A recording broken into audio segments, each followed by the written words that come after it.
ये जो एक विपक्षी दलों का एक गठबंधन बनाने का प्रयास किया गया था, जिसको इंडी अलायंस का इन लोगों ने नाम दिया, हकीकत यह है कि ये एक ऐसे महत्वाकांक्षी दलों का गठबंधन है जो अपनी महत्वाकांक्षाओं को पूरा करने के लिए एक दूसरे का ही पैर खींचने का प्रयास करते हैं। ये वही केजरीवाल जी और उनकी पार्टी है जो उसी रामलीला के मैदान में अन्ना हजारे जी के साथ खड़े होकर करप्शन के खिलाफ नारा बुलंद कर रहे थे। और भाई ताज्जुब की बात है और हास्यास्पद है, जिन लोगों के खिलाफ ये सूची लेकर चल रहे थे ना, वही सब लोग आज मंच पर बैठे हुए थे उनके साथ। आपने आज देखा कि दिल्ली में एक रैली हुई और उस रैली से पहले पश्चिम बंगाल में ममता बनर्जी पब्लिक मीटिंग में नादिया में कह रही हैं कि कांग्रेस लेफ्ट पार्टी के साथ यहां चुनाव मिलकर लड़ रही है और उनको वोट देने का मतलब है बीजेपी को वोट देना।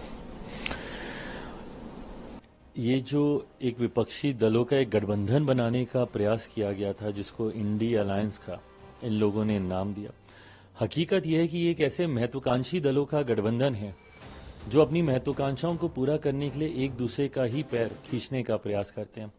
एक राज्य में दोस्ती, दूसरे राज्य में उन्हीं से ही लड़ाई। मुझे नहीं पता ये किस तरीके का समीकरण चल रहा है। उदाहरण के तौर पर आम आदमी पार्टी संभवतः, जो मेरी जानकारी है, दिल्ली में कांग्रेस के साथ अलायंस में ये लोग चुनाव लड़ रहे हैं, पर पंजाब में शायद ये लोग एक दूसरे के सामने चुनाव लड़ने का काम कर रहे हैं। तो ऐसे में जब इतना विरोधाभास है, एक राज्य में साथ, एक राज्य में दूरी, एक राज्य में आप उन्हीं की तारीफ करेंगे, दूसरे में उन्हीं के खिलाफ आप बोलेंगे, तो ये अलायंस कैसा है? इसमें जब एकजुटता नहीं है, जब इसमें कोई विचारधारा नहीं है, कोई सिद्धांत नहीं है, सिर्फ महत्वाकांक्षाओं को पूरा करने के लिए अगर ये अलायंस है, मैं नहीं मानता इस अलायंस का कोई भविष्य होगा। और इसीलिए हम लोग का विश्वास इस बार जो 400 का लक्ष्य प्रधानमंत्री जी ने दिया, मैं मानता हूं हम लोग सरलता से उस लक्ष्य को हम लोग प्राप्त कर लेंगे। प्रधानमंत्री मोदी की गारंटी पे जहां एक तरफ लोगों का विश्वास है, तो वहीं विपक्ष का ये विरोधाभास उनका नुकसान करेगा। दूसरी तरफ आज उस रामलीला मैदान में आती हैं, कहती हैं कि जेल से अरविंद केजरीवाल का मैसेज है, प्रधानमंत्री ने हमारे हस्बैंड को जेल में डाल दिया है, क्या आप सही मानते हैं? क्या वो सच्चे देशभक्त भी हैं? यह भी कह रहे हैं करप्शन के मामले में जेल में है अरविंद केजरीवाल। देखिए, उन्होंने अपना पक्ष रखने का प्रयास किया। मैं हमेशा मानता हूं वो स्पेस हर राजनीतिक दल, हर नेता के पास होता है कि अपनी बातों को जनता के बीच में रखें। अंतोगत्वा जनता स्वीकारती है, नहीं स्वीकारती है, ये जनता को तय करना। ये वही केजरीवाल जी और उनकी पार्टी है जो उसी रामलीला के मैदान में अन्ना हजारे जी के साथ खड़े होकर करप्शन के खिलाफ नारा बुलंद कर रहे थे। और भाई ताज्जुब की बात है और हास्यास्पद है, जिन लोगों के खिलाफ ये सूची लेकर चल रहे थे ना, वही सब लोग आज मंच पर बैठे हुए थे उनके साथ।